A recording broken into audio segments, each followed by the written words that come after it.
रानभाज्या सिरीजच्या चौथ्या भागामध्ये आज आपण बनवतोय करटुलाची भाजी. आता ह्याला काही ठिकाणी करटुलं, कंटोलं किंवा तुमच्याकडे अजूनही वेगळं काय नाव असू शकतं याला. तर अशी ही भाजी आहे बघा, दिसायला या पद्धतीची दिसते याला. छोटे-छोटे काटे असल्यासारखे असतात. तर अशा पद्धतीची ही रानभाजी आहे. अत्यंत पौष्टिक आहे, म्हणजे खायलाच हवी. पावसाळ्यामध्ये विशेष करून ही भाजी मिळते.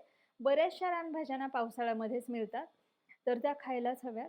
तर तुम्हाला जर अशाच अजून रानभाज्यांची रेसिपी पाहायची असेल तर कमेंट करून नक्की सांगा. रानभाजीचं नाव टाईप करा, तर त्याची रेसिपी मी तुमच्यासोबत शेअर करेल. छान कोवळे-कोवळे बघून घ्यायचे आहेत आपल्याला. स्वच्छ धुवून घ्यायचे. आता याला आपल्याला चिरून घ्यायचं आहे. आता या ज्या रानभाज्या असतात ना, त्याला माती खूप लागलेली असते. त्यामुळे याला स्वच्छ धुवून घ्यायचं. थोडा वेळ पाण्यामध्ये टाकून ठेवायचं. आता जेव्हा ही करटुलं कोवळी असतात ना, तर मध्ये पांढरीच निघतात.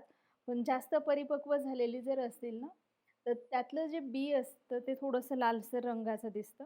तर तेव्हा आपल्याला काय करायचंय, ते बी काढून टाकायचं. आता हे कोवळं आहे त्यामुळे यातलं बी काढून टाकायची गरज नाही. आता सगळे करटुलं बघा अशी छान फोडी करून घेतल्या, चिरून घेतलेले आहेत. आता फोडणीसाठी कढई गरम करायला ठेवली. कढई गरम झाली की त्यामध्ये घालूयात तेल. तेल तापू द्यायचे. तेल गरम झालं की त्यामध्ये आपल्याला मोहरी घालायची, जिरं घालायचे आहेत आणि थोडासा हिंग घालायचा. बारीक चिरलेला कांदा घालते.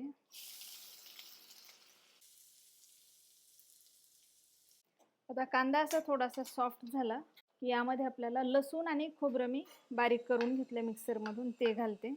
आता ही जी भाजी आहे ना, जेवढी तुम्ही सिंपल ठेवाल तेवढी छान लागते. आणि बऱ्याच जणांचा ना एक गोड गैरसमज आहे या भाजीबद्दल, की दिसून काय होतं, कारल्यासारखी बऱ्यापैकी वाटते बघून ही भाजी. तर असं वाटतं ही कडू असेल की काय, मला पण अगोदर तसंच वाटायचं, पण अजिबात कडू नसते. आता बघा हे मिनिटभर असं परतून घेऊया.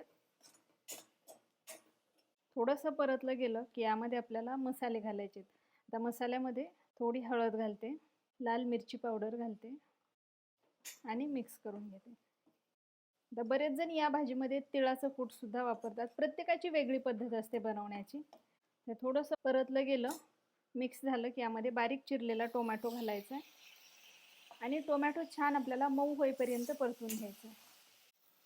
टोमॅटो परतून झालेलं आहे. आता यामध्ये आपण हे करटुलं घालूयात आणि मिक्स करून घेऊयात.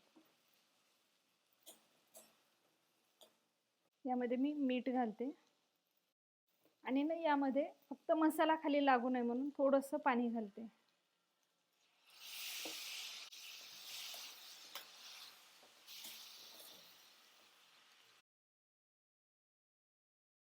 आता हे चांगलं मिक्स करून घेतलंय.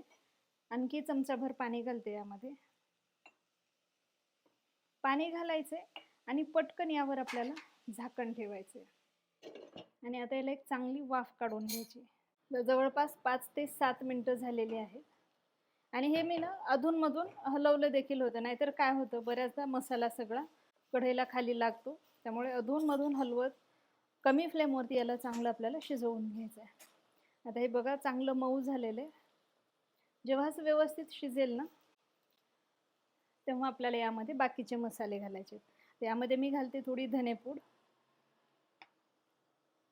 थोडासा गोडा मसाला. हा आपला अश्विनीज रेसिपीचाच गोडा मसाला आहे. ऑर्डर करण्यासाठी लिंक डिस्क्रिप्शनमध्ये देते आणि व्हॉट्सॲप नंबरसुद्धा देते. आणि थोडंसं शेंगदाण्याचं कूट मिक्स करून घेऊया. आता यावर झाकण ठेवून ना याला फक्त एकच वाफ काढायची. आता आपण नंतर जे मसाले घातलेत, गोडा मसाला, धनेपूड, तेवढे मसाल्याचा फ्लेवर यामध्ये छान उतरायला हवा. आता गॅस बंद करायचा आहे आणि इथे एकदम मस्त अशी आपली ही भाजी तयार झालेली आहे. आता ही भाजी तुम्ही अशीच बनवता का? याला काय म्हणता हे सगळं मला कमेंट करून नक्की सांगा.